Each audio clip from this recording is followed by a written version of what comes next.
Hello, I'm Jim Miller. I'm here with Ron Bowers and Henry House. The Flip Side starts right now.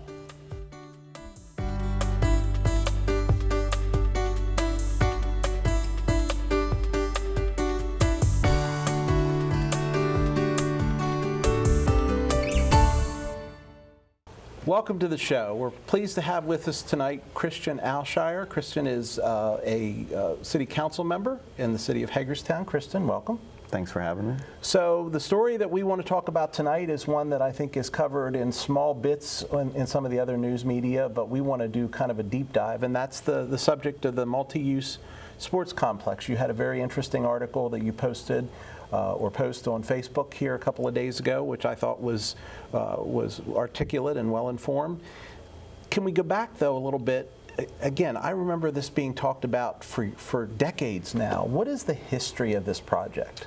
Well, again, as Ron likely knows, for me it goes back to at least the mid-90s. I tried to review some of the reports all the way back then, from the time that there was talk about it being out off Salem Avenue, to the time that there was talk of it being part of the Roundhouse Museum when the Roundhouse property got demolished, and looking at that when Vasel Boulevard area.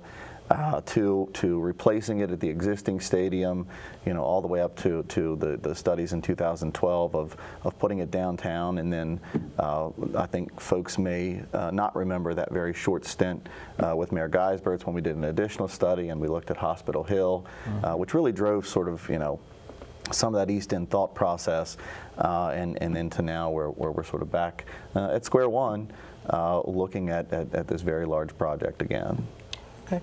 And even just to add to it, even the Board of Education, where Allegheny Energy had, they even wanted to take it out there at one time. There was consideration of having that in University USMH out there at one time. So, and since the beginning of this discussion and the deliberations on the 8 sites and they're getting whittled down, as mayor and council members, we've gotten phone calls and emails from other individuals that say, hey, why not consider reviewing Herald? Or hey, how about the Maryland Metals property, or out on the Western Pike, where the Sky Zone area is, and some of that land. So there are these discussions that happen, and these ideas that formulate and are passed on to us. Everybody has an opinion. Everybody has an opinion on sort of where this type of venue should be. Okay, Christian, you've been involved with this discussion. Is this second or third time it's come through since you've been in office? Since I first took office back in 2001, I came in with the administration that came in with the increase in the hotel motel tax. Right. And so, we've been through 3 or 4 owners, a number of different team affiliation changes since that time, and this is probably the 5th iteration that I've seen of some type of analysis. Now, wasn't part of the hotel motel tax, when it was first conceived, supposed to go towards help set a stadium up? That was one of the ideas included in the bill, yes. Okay. Is that still in the law today that exists, or do we know? Well, the hotel motel tax is supposed to be for an economic development type project. But it doesn't specify. I mean, it talks about it, but it really talks about it being geared toward economic development projects, large economic development projects for Washington County. Which this multi-use stadium would qualify underneath that banner, I would think. It would, if you could reverse course in time and now redistribute those funds that have since been distributed in different ways across the county. Let's say we start at ground zero now, okay? The efforts with hopefully the boost and increased tourism, that would add to the benefit of helping pay down the debt for the stadium. It could. Because the money from the past 19 years has already been spent and invested in the community. So we're really looking at, we're starting from zero and we have to build from there. I think so, yeah. Okay. Ron? You were a county commissioner one time, now a city councilman. How do you look at this whole process? I know you have an extensive opinions, done extensive research, but pulling it all together as a commissioner, as a councilman, how do you see how we move forward collectively to enhance the East End, downtown, and the whole thing? How do you see that coming together? So for me, there are a couple of issues associated.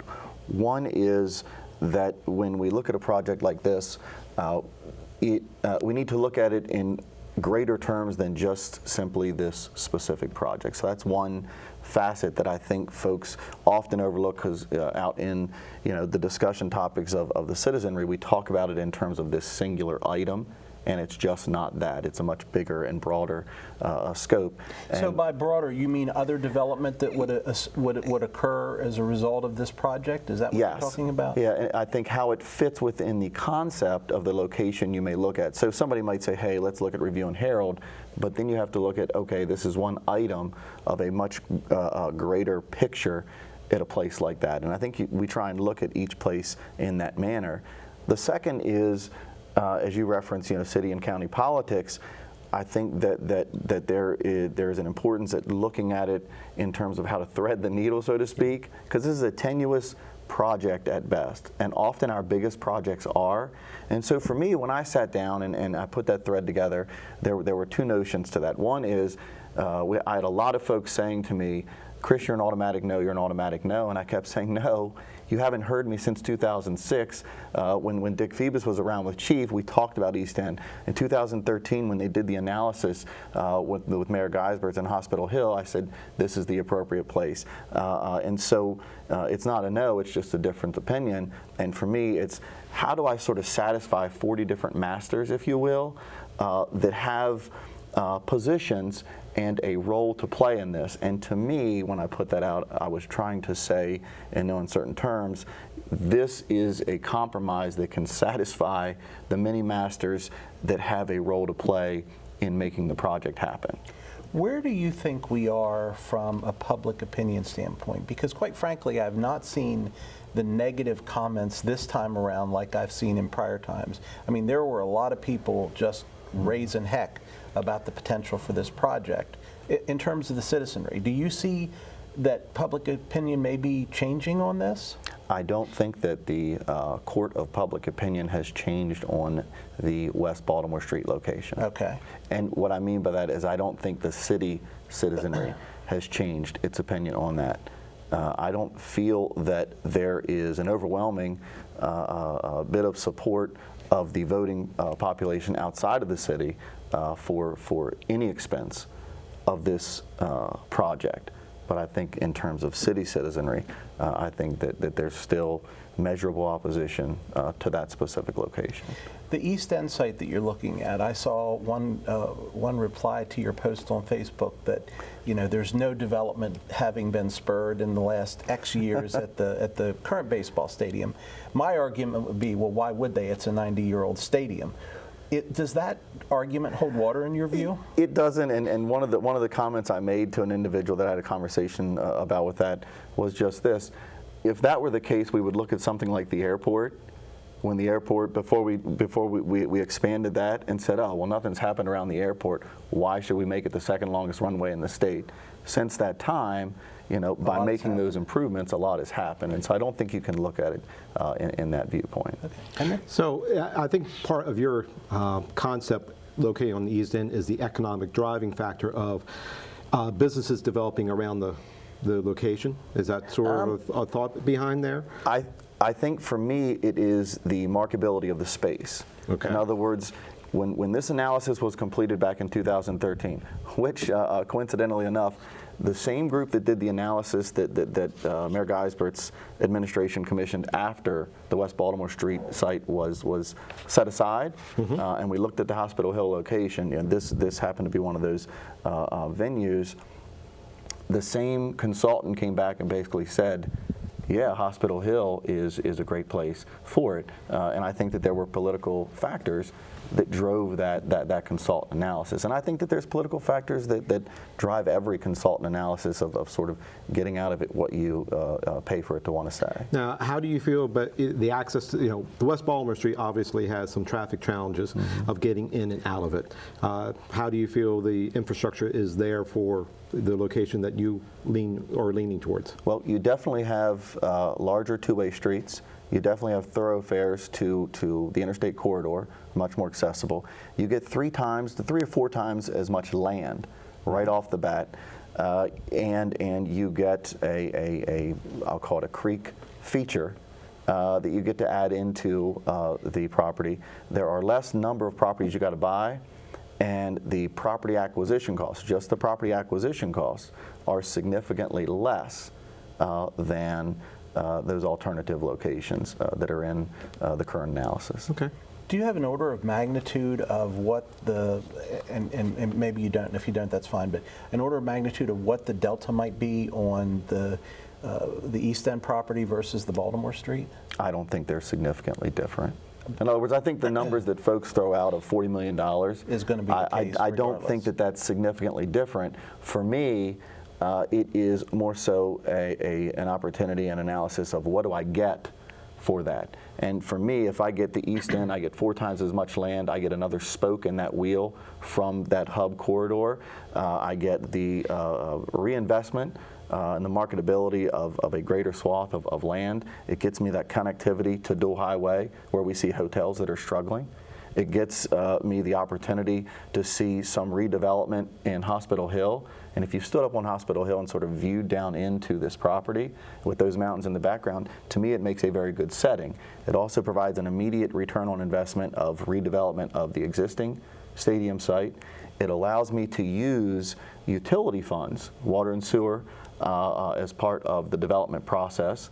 And the other caveat, and I know that we've talked about this to some degree, and folks often ask, you know, what are we going to do with the Green Monster? What are we going to do with the Green Monster? The big paper recycling plant that has sat there empty for decades now. And the reality is this, it has been cannibalized, and the folks that own it, I don't think, have a great interest in seeing a competitive entity come in and buy it and create a competitive product. And so we always talk about consolidation of local government services. That, to me, is an opportune location to consolidate some of the operations of city and county and Board of Education public works operations, not reducing employees, not consolidating them into a joint venture, but allowing a space whereby these local governmental bodies can mutually operate out of in a very central location that creates a credible reuse of that property that I don't think that the owners are otherwise going to market for private purpose. I follow carefully the things that you say and what your positions have been, and I actually like your position on what you want to bring as far as the kids, as far as what you're doing. Why wouldn't you look at a complex in the downtown area off of Baltimore Street? And since you have this excellent access in and out of the East End site, why wouldn't you have the type of complex that you want in the East End, so cars from all over the state of Maryland and the region can come in for the kids, and you have another venue which is on Baltimore Street, which can be what Emily and lost her name. Shelley? Shelley. And what Shelley wanted. And also have a facility there that can be used the day after a ball game's over, something else can be there. Because I think you've said a couple times you would just as soon see the Suns take a walk. I think I've seen you say that several times. I think that. So why couldn't those kind of things all come together with what you want to do? Sure. 2 reasons. One is, I think that looking, if we could again go back in time and reverse what we've done in the last 6 or 7 years and reverse course on the cultural trail, that plan that has come to fruition, reverse course in the investment in the county's property. I mean, the county made significant investment in that property. If we could reverse course in the investment on The old H.L. Mills property. the H.L. Mills property, if we could reverse course on a number of those things, we're not there. That was 7 years ago. We're not there any longer. We don't need to save that space. We have created a plan and we have implemented components of that plan that have made useful purpose of that space. And if you look, and I've said this to the other council members a number of times, if you look at the Cultural Arts Trail Master Plan, it includes an amphitheater where the laundromat and Harold Mill lot is. So it doesn't negate that. It actually was a feature in that plan that complements the arts and entertainment stuff with the theater and BISFA and those things that are already happening.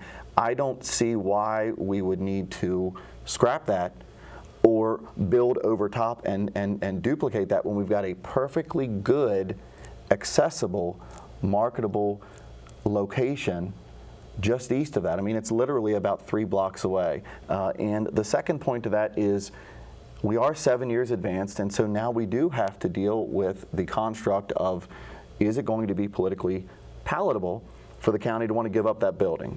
I don't think so. Is it going to be politically palatable to tear down the cultural arts trail and move it? I don't think that's politically palatable. Are we going to be able to afford those properties that have made those improvements at the same cost they were estimated at 6 years ago? I don't think so. And so for me, it goes back to that, how can I satisfy or how can I massage a solution that appeases and gains some modicum of support of the public that has an opinion, of the county politics that we're going to need the support of the accessibility issues that folks talk about. And this, to me, was sort of an avenue to create that solution, because I look at it in the terms of how does it affect, you know, that whole picture. Don't you see your utility building? What's the value of your utility building where the old bus terminal used to be? That's got to be a sizable investment. Do you have to move that? How about buying the old First Urban Fiber, $2 to $4 million? So you've got those expenses there too. If the county said, we'll give you that facility. That's not going to happen. Well, we don't know that. Well, we don't know that.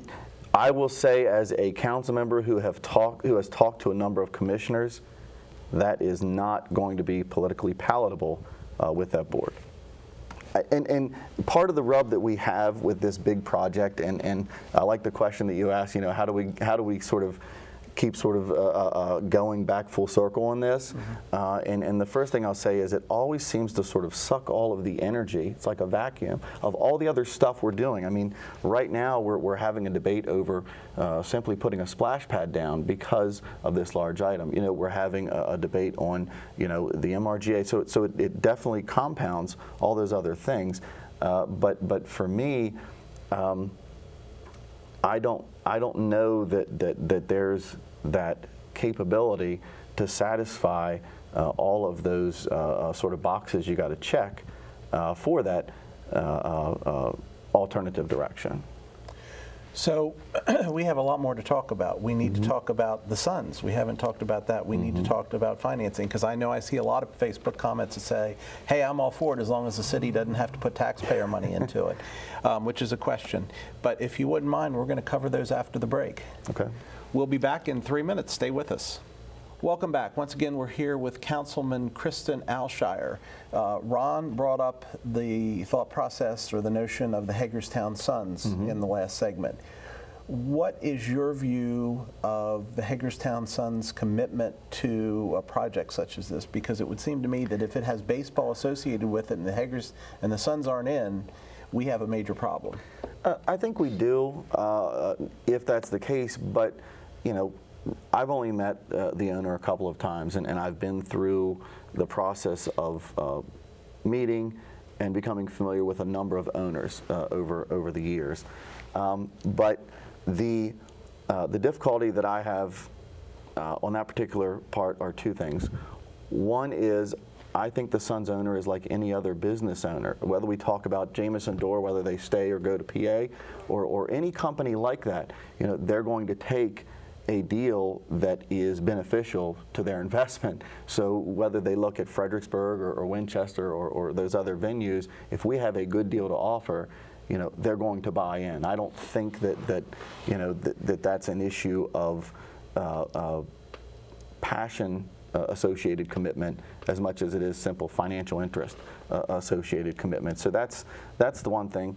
And then the other is, you know, what is the actual draw? Because one of the detractions that I hear very often from folks, you know, outside of these discussions is, you know, what's attendance like? What's attendance like? What is local interest? What is the real local interest? And you know, when you view those numbers, I think that it would give any individual in the position of making this decision some pause and concern over, you know, whether that draw can actually materialize. And as it applies to the continued use of this multi-use and joint space, you know, one of the things that I try to do with every one of these analysis is read all of the information. And when I read, and you know, the public wasn't privy to the documents, but when I read the draft lease agreement, it clearly was not written in a manner that would indicate that this is really going to be a multi-use facility. We can call it that. Explain what you mean. That's Sure. When the lease, it talks about the city can use the space 12 times a year. All the tickets got to go through the Sun's ownership. They get a cut off of every ticket. They have sole proprietorship of food vending at the facility, and we talk about, you know, these surrounding restaurants, you know, going to have access to these public plazas. You know, none of that stuff was really in those terms, and I realized that that didn't get to its final, you know, sort of signature point. Right. But when you look at those terms and you're seeing the feedback from the ownership and the responses from the city, when you actually get to sit down and digest that information, you have some pause as well as to is what you're attempting to sell the public in terms of multi-use a true product? And for me, I don't believe that it is, and so I sort of accept the fact that we would likely need more than one venue to accomplish what we're talking about wanting to see. So let's talk about that. And I'm stealing Ron's time here, but I'll give him 2 questions after. Let's talk about that. What, in your vision, what happens in the, I'm going to call it a baseball stadium, and what does the other venue look like, and what happens there? What is the division of events between those 2 properties? Sure. I think that if you're going to ask a baseball owner that's affiliated with Major League Baseball to participate to the financial degree that you're asking, they're going to want the conditions of that space to be as prime as possible. Largely in their favor. Which creates limitations on the other uses that you can probably put in those on the regularity that you envision in your head you would want to. And so, you know, when Shelley and Emily came in the other week and said, hey, you know, we were out, we saw this amphitheater, we really liked it, I go back to the Cultural Arts Trail Plan, which we approved as a public body just a few years ago and have started to implement, and say, yeah, I see that vision because we already put it in a plan for the space we're talking about. We can do that.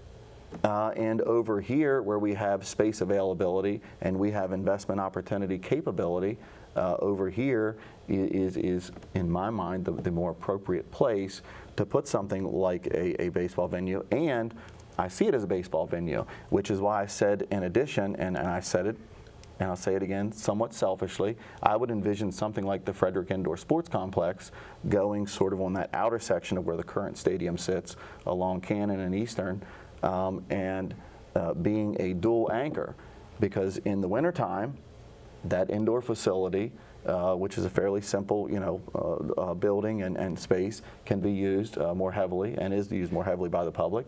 And the warmer months, the baseball stadium is used more heavily by the public. They can share those sort of infrastructure facilities like parking to accomplish that, and one sort of gets to anchor the other. Okay. Ron? I still like where he's going and what he's talking about, but I'm also looking at that close to $40 million development that's already downtown that's taken place, knowing there's going to have to be more.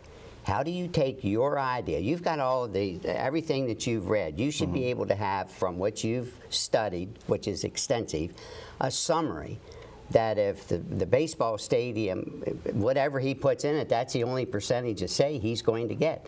So if he's not going to put a lot of money in, he don't get all the say.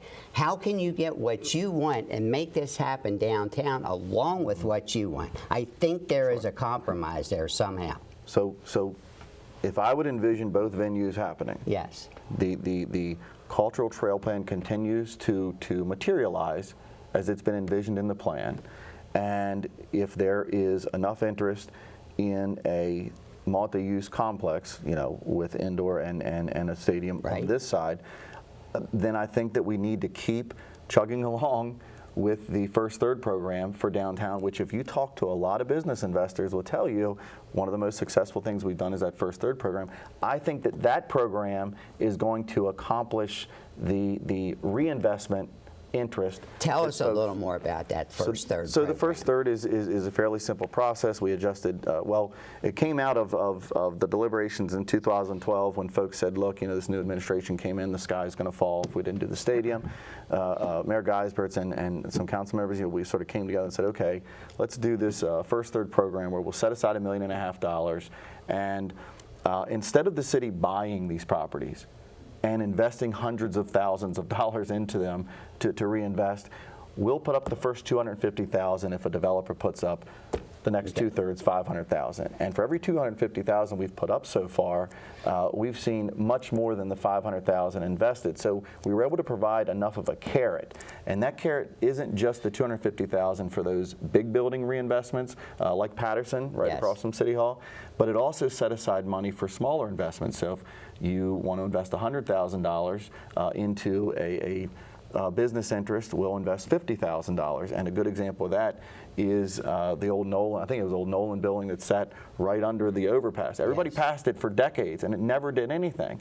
We came along with this program and immediately there was reinvestment in that property through that program. It also envisioned a residential component, which means that the city would put up the first $8,000 for a prospective home buyer that wanted to invest in a home property that had been vacant for more than a year. And so I felt like that type of plan was sort of that lifting all ships type of approach on that sort of smaller and broader scale rather than this sort of single bullet approach. And I see them as very different things, but I see them as both complementing what we're trying to do, which is manage the big projects in their separate avenue, but also create this sort of lift all ships approach for the broader spectrum of the city.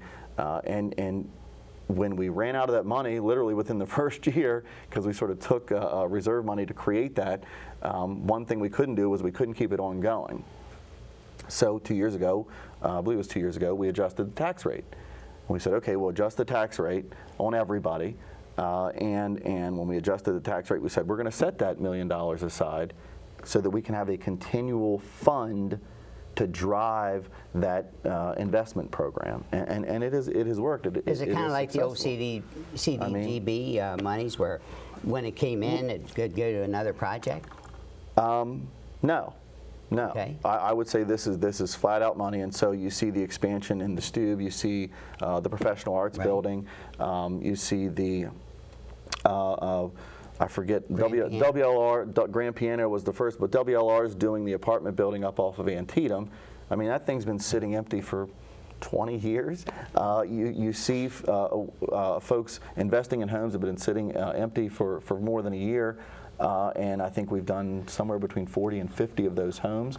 I mean, those are real numbers, and real numbers that have to happen in each of these different types of sizes of structures throughout the city to actually create that sort of economic opportunity and build that tax base. Because if we don't do something to build that tax base on that type of broad scale, these singular projects that are pigeonholed into specific small spaces, I think they're just that.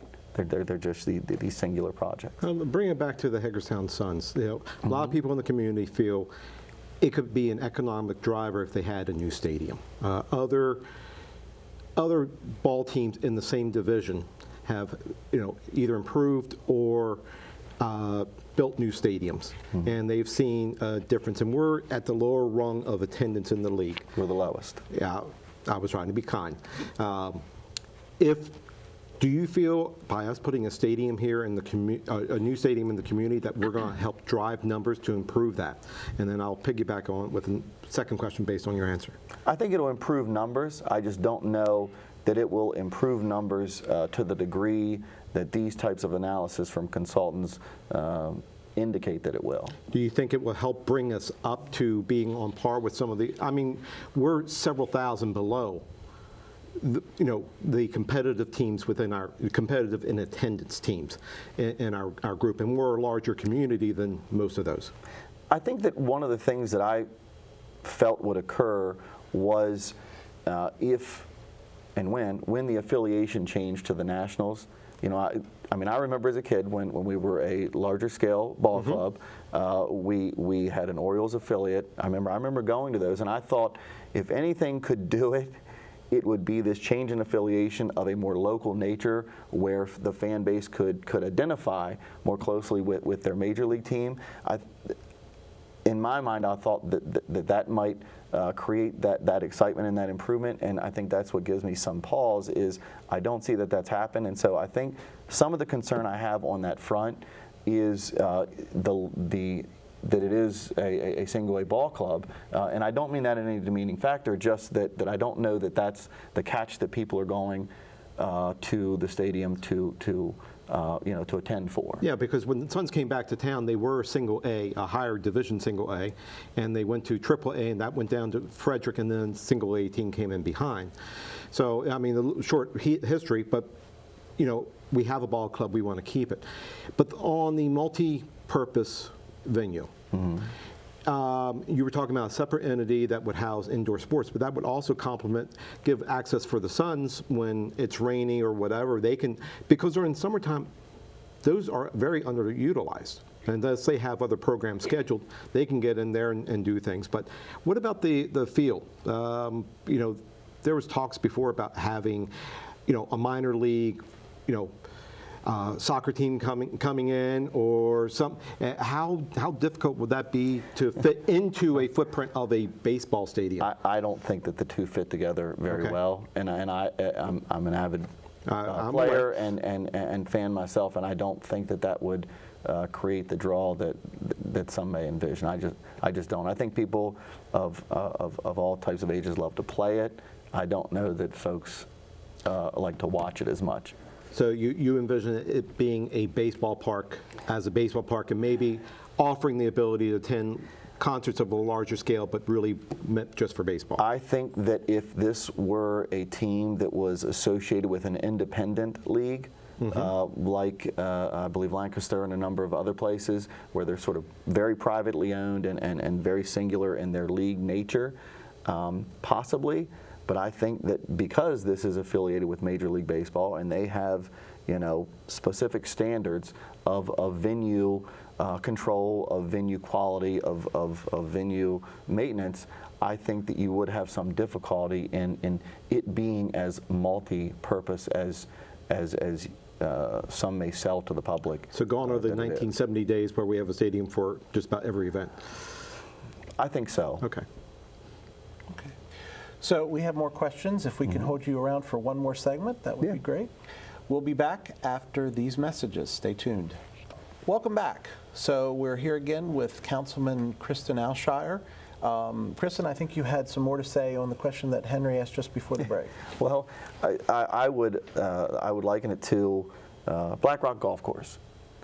Tons of space out there, but would you ever envision sort of holding those types of activities on a place like that? You mean like a soccer game or something like that? Yeah, I mean there's plenty of green space. You know, it's a controlled area. It's it's plenty of parking. It's publicly owned. But I don't think that you would pitch the notion of having all those different types of multi-uses in a venue like that. And so I think that it is practical to envision what the opportunities are, but definitely as well what the limitations are, of what that means. So you implied, and I think you implied this, tell me if I'm wrong, earlier that sometimes the study can say at some level what you want the study to say. Specifically, I think you were addressing the location piece of it. I don't know about the income projections. Do you, looking back at all of the old studies that have happened, Yes. do you believe, number one, do they all give the same rosy picture of building a baseball stadium? And number two, do you believe those numbers? I think that they generally give the picture, that it'll be successful. And I do believe that there are politics at play in any one of those evaluations that occur. So none of them are truly independent in your view? Well, I'll just take this one as an example. The question that I've asked repetitively and have still not gotten an answer to is, how the numbers were arrived at. I mean, if you look at the criteria, and if you look, it's like a 70-page study, and there are about 2 pages that really talk to the specifics of the evaluation, meaning comparing sites.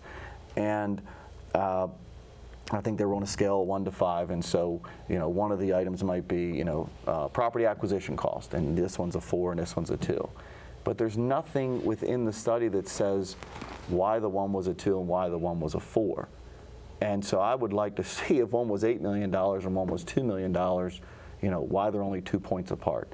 And I think if you go down through the 20 or 25 criteria that was used, there is nothing within that evaluation that explains the metrics of how that point scale was arrived at. I have difficulty, you know, in accepting an evaluation that can arrive at those decisions, especially on a project of this financial scale, without practically understanding the metrics of how it got there. And I think that's incumbent upon me as a public servant, a representative of the public tax dollar, to ask that question, you know, and understand that. On top of that, when we did the evaluation of the indoor sportsplex about 6 or 8 months ago, we discussed in a public venue as a council, you know, those ideas and locations as a body, and sort of came up with, you know, with some of that thought process. We didn't get the evaluation literally until the consultant was in the meeting room at City Hall presenting it. And I find it odd that we don't even get the report. In fact, we were sent the report by the consultant in the middle of the meeting when I asked the consultant, "Did you send us the report yet?" And no, I just sent it to you just now. And so, yeah, I think sort of some of your knee-jerk red flags in your mind, back of your mind, go up. I mean, you're not human if they don't. And so, for me, I would have at least liked the opportunity, and I know the mayor and I have our differences of opinion, and I don't want to get too far into it. But, you know, May 29th article, the mayor says, look, you know, Kristen's insinuating that I had, you know, had some knowledge of the process beforehand. You know, I wasn't even aware of it. I haven't been involved. I don't know nothing about the 8 sites. And I got an email that I had to submit a Freedom of Information Act request to my own city staff to get it, by the way, of communication between the mayor and city staff of the evaluation of those 8 sites a year before the consultant completed their report. And so, yeah, I think that there's some level of concern that arises in your mind about how that analysis shook out, and I think if one person has involvement in the process of that evaluation, then as a body, the body should have an involvement in the process of that evaluation of the study. And one of the things I would have said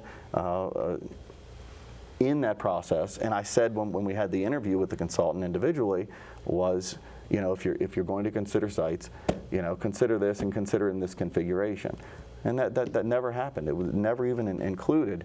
And so when I was meeting with folks, you know, after the fact, and everybody kept saying, you're a no, you're a no, you're a no, and I would say to more and more folks, hey, I'm not a no. Here's the idea I have, and here's what I've been saying. You just don't read it in the newspaper because the newspaper isn't really talking about it. Finally, one of the folks said, why don't you tell the public that? And so I said, okay, I'll just put it out there. And so when I went to the Facebook thread, I said, here's the idea I've been talking about. It's not really mine. It's not really new. I talked about it back in 2013. I sat down and talked about it in 2005. So, you know, it wasn't like it was some new notion that I just suddenly came up with. Okay. I think right now, are we doing another study being paid for by the city, $5,000 to $7,000 in the East End? Is that going on now? So what I have been told is going to happen is the city is going to pay the consultant $5,000. Which consultant? The consultant Stadium we're Authority using. or? That's right. Well, Crossroads is who MSA is using, but yes. And they are going to apparently evaluate that east end location in the configuration that I provided at our joint public meeting. Subsequent to that meeting, if you go back and review the tapes of our last discussion, which happened, I want to say mid-July, what I said in public session was, I don't need to spend that additional $5,000. If what the mayor and council and everyone's asking for me or from me today, I've taken my position. So this notion that we need to do this to effectuate my mind being made up, I've made that up. I made that up So you know long that. before this. So it looks to me like there's a paralysis by analysis from somewhere along the line, where we keep analyzing, and nothing happening. Well, I think that may get to this notion, and I read the comment the other day that one of our members made that says, there's some council members that are trying to just simply push this off to the election. And I think to myself, which council member? Because we've had 2 discussions in public. We've had a discussion in public with joint folks, meaning from chief, from Greater Hagerstown, et cetera, and I've been pretty open and pointed about where I'm at. And I don't have any interest in changing where I'm at. So I don't have any sort of interest in additional analysis. I don't have any great interest. Are you in willing to change? Are you willing to Change to what? compromise? No, because I don't think West Baltimore is a viable location. I don't know how many ways I can say that before people hear that that's what I'm saying. And what's the council feel? What's the vote on the council? I think they're split, and it's funny because one of the comments that came out in the paper somewhere in recent weeks that says that oh, I know what it was. The Herald Mail reported I said this was a waste of time, and so everybody sort of gravitated toward that and said, oh, well, Kristen doesn't want to do this because he's saying this is a waste of time. But nobody seemed to catch 30 minutes earlier in public session when Councilmember Metzner said, this ain't going to happen in my lifetime. Nobody heard that. Nobody read that in the paper. You know what I mean? So it was this. It appeared to be this process of wanting to sort of point me out as the naysayer when there's more than one voice in the room saying, you know what? I don't think that this is viable. I don't think this is going to happen. I mean, Lou was very pointed. If somebody wants to go spend their money and make this analysis, and it's not a city project, and Lou said this a number of times, have at it. I don't think this project's ever going to happen. Now, But you didn't read that.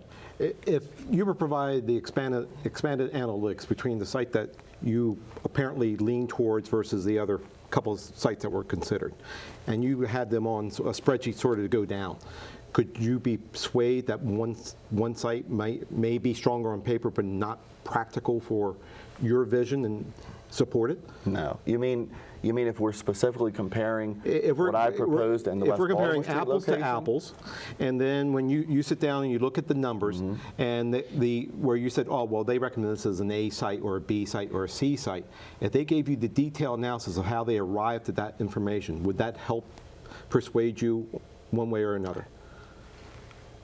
I don't think that I need that at this point. Okay. And I think that beyond that, I think that what occurs with these types of analysis, as I said at the beginning of this segment, is it often views them in a very singular nature. So you ask entity A, your consultant, to do study B, right, on that specific item. And in that process, they set aside all of the other dynamics that we as public officials and representatives have to also evaluate, meaning they're not evaluating what the politics of that may be as associated with getting county buy-in. They may not view the politics of that associated with public support. They're not viewing the I'll call it the intangibles surrounding just simply the basic metrics of the analysis. Do you think the people who did the site analysis entered it with blinders on, that they already had a nose towards this would be the preferred site? I mean, I don't know. I mean, I met with them. I gave them my opinion, and you know, we speak, and I speak to the election issue. One of the things I often find about these big projects, and I point out over and over, because folks often say, you know, paralysis by analysis. You know, why do some of the big things never get done? And the fact of the matter is, you need city, county, and state buy-in. Sometimes the Board of Ed. And in my tenure as both a council member and a county commissioner, what I have found repetitively over the years is every group has an opinion, every group has influence, and the influence that they have with their opinion is the item that they believe should be top priority for that collective group to consider, should be the top priority. And so when you couple that with the fact that every 2 years the entire Board of County Commissioners comes up for vote, and 2 years later, the entire mayor and council come up for vote, and you have that repetitive action of the public process of decision every 2 years. It makes it difficult, frankly, to thread that needle at times on the large projects. So if you believed wholeheartedly that this is the right direction to go, and would you be willing to risk your seat as a councilman to commit to that vote? I mean, I don't ever make a decision based on my electability. Okay. I don't have any discomfort in doing so. If I did that, you know, I would have. I don't know. I would have changed parties and ran for county commissioner again. You know what I mean? I don't view the decisions I make based on you know, whether I can get reelected. I view it as, you know, what is the parameters of the information provided as it applies to the long-term application of it for the success of the community. Kristen, with your years of distinguished service in the county and in the city, have you ever run into a project that really was a good project that come hell nor high water, the public's still against it? I can look at just about everything from Barbara Ingram to USMH to everything we go to do. The public, there are members of the public against it. And I'll say this, because I get that question quite a bit, and I'll say this. There are really sort of three categories of projects as it applies to the Board of Public Opinion. There are those where you get support. Splash pad. When that hit Facebook, we had 1,000 likes overnight. We don't get 1,000 likes from the public on anything we talk about, and I said that. Number two is you have public neutrality, meaning you know, they don't care. They're lukewarm to it. And then there is that third of public opposition. And you know, when I view these projects, I have to sort of put them in those categories, and then once in those categories say, how can I find a solution to get this project through, you know, that sort of gambit of thought process. What do you want to see the $300,000 accomplish? What do you want to see that come in as? Not a study. Shouldn't you see some artists rendering something major of what they can propose? That's a lot of money. I don't know, because the city didn't ask for that money. Okay. I had no idea we were even getting that money until after it was already earmarked. So, you know, as a member of council, I simply got a phone call that said, hey, by the way, just want to let you know, You got $300,000. you're getting this money and here's its purpose. And I'm like, great. I'm thinking to myself, you know, we formed this coalition that we go to Annapolis with every year, right? Yep. We've been doing it for years. And you know, every year we sort of vet these things. You know, you got about 80 things and you whittle them down to about 4 or 5. And you go down and you sort of argue your case as a collective entity. And then this one sort of pops out, you know, of nowhere, and it's like you didn't even have to argue for it, and you didn't even ask for it. And so I'm not really sure, and especially if, and I say especially if you're going to do it for a venue such as West Baltimore, which already has a significant, I mean, this is the folder of analysis, you know, for that location. It includes a Phase 2 environmental report, which to me is a big part of it. It includes those conceptual renderings. You know, it includes those property estimates and things like that. That was done before. Right, and so I'm not sure what government would need that volume of money for. as it applies to this project. I'm not certain that there is a necessity. Well, how about the ice skating rink? We haven't even talked about that because of what we're talking about, but that's another East End project, along with what your ideas are for sports for young people, which I think is a grand idea. So I mean, the ice rink, I mean, the entity that manages that, they want to expand to a second sheet of ice. You know, they're looking at probably a $10 million investment, and you know, I think what the mayor and council said during our deliberations with them is, you know, you bring half of it to the table and then we'll talk. We don't seem to be taking that same approach with this particular project. Because nobody's bringing anything to the table yet.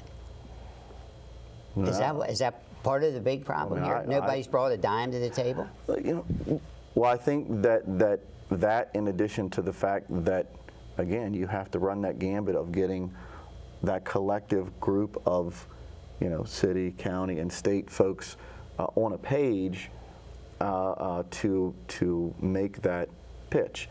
And I'm not certain, you know, at this time, and it's funny, I went back to 2012, you know, and looked at the stadium, the music analysis, and, you know, one of the committee members on that from its very inception was the county administrator. This time around, it's like we can't even talk to the county about it. But that county administrator is going to. But I don't understand the thought process in that, except for, again, in the back of my mind, I got to think to myself, well, you probably don't want to talk to them because there probably isn't an interest in wanting to have that conversation. If I were a betting man, I would bet that the county commissioners are fairly happy that we're not bringing this and putting it in their laps as long as you know, they can possibly keep us from doing so, because they have their own issues, the bigger issues of fire and rescue to address. Okay. Well, Kristen, thank you for being here tonight. Enjoyed your opinions and facts that you've researched this thoroughly, and it's great to hear the data. And I heard your concern about some of the numbers behind the data, and I would probably have the same. I'm probably an analysis paralysis kind of guy, as you call it, Ron, because I like to see how they got their numbers too, and just seeing a number on a page is a little different than understanding how they got them. Go ahead. And for me, I want to make sure that folks that watch this understand, I'm not paralyzed. I've read all the information that I've needed to read over numerous studies that I've been asked to reveal, and for me, I've made my decision that this particular location is the most viable location to achieve the goal that we're being asked to accomplish. Okay. Now, you're talking East End. East Baltimore Street, yes. Oh, you're talking. Because people keep saying East End, and I think that notion gives folks this vision that it's somewhere, you know, out in the middle of nowhere on dual highway. We're literally talking about a 4-block separation between the two locations. Like you go to Camden Yards, park in a parking deck, and walk over. I mean, it's so odd to me. I mean, it's literally a block from where the hospital used to sit downtown. Right. It's a block from where Mulberry Loft sits downtown. It's so odd to me that folks use this connotation that it's the East End project when it's literally 4 blocks from another venue that was previously. With everything you've learned within your studies, do you have a proposal that would fit on East Baltimore Street if it weren't a stadium to add to that economic viability of downtown? If it weren't a stadium? Right. You mean an alternative idea? An alternative idea for there. Oh yeah, because when we were asked that back in 2012, you know, when we were vociferously sort of accused of killing the stadium project, I said, look, why don't we put the indoor turf complex there? You know what I mean? If the Suns want to leave, and I think there's a huge difference between me saying, you know, I think the Suns should go, and the Suns saying we actively want to leave, and I'm saying, okay, if you're going to go, then we own the property. We need to come up with an alternative. We need to look like we didn't stick our heads in the sand and throw our hands up and say, I guess we got nothing else.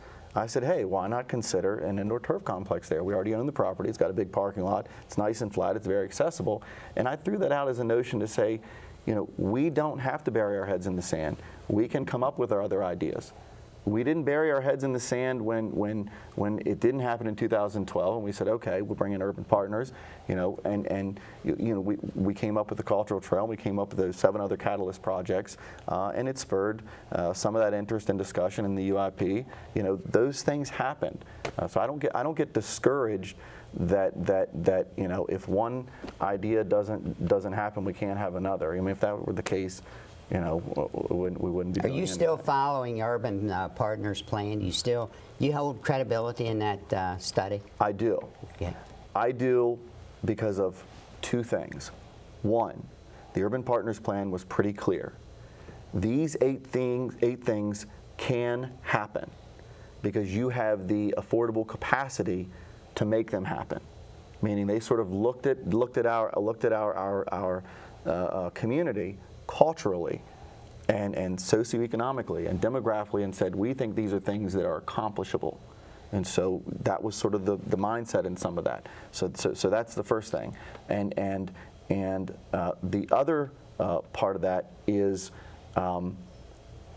none of them depend on the other to happen. Because if one doesn't happen, we still make we still have the ability to make those other things happen. And I said from the get-go, there are a couple of those 8 that I didn't agree with, and I still, don't to this day. I don't agree that Hospital Hill should be a sort of Antietam battlefield-oriented destination park. I get that it has some of that historic context, but I think that there's a higher purpose, for land like that. And I recognize that you don't go buy a piece of property for $7 million and then turn it empty. So that's why I think I give some credence to continuing to follow that. Well, Kristen, again, thank you for appearing tonight. We had a lot more questions for you that we didn't get to ask. I wanted to talk about arts as part of the revitalized downtown. I wanted to talk about boutique stores that are popping up downtown and businesses that are moving into Mulberry Loft and other just fun things, good things that are happening in the city of Hagerstown. So I hope you'll come back. I will, and I'll leave you with this. I think that this is just reflective of my comment at the beginning of this discussion, that when we talk about the stadium, something that may happen, it just seems to suck all of the oxygen and energy out of our deliberations on the things that are actually happening. And that's one of the things that I find the most frustrating. So that's all the time we have for tonight. We hope you will like us on Facebook. We hope you'll follow us on Twitter. We hope you will send us your feedback at feedback@theflipsidetv.com. That's feedback@theflipsidetv.com. Most importantly, we hope you will join us again next week for another episode of The Flip Side. Good night.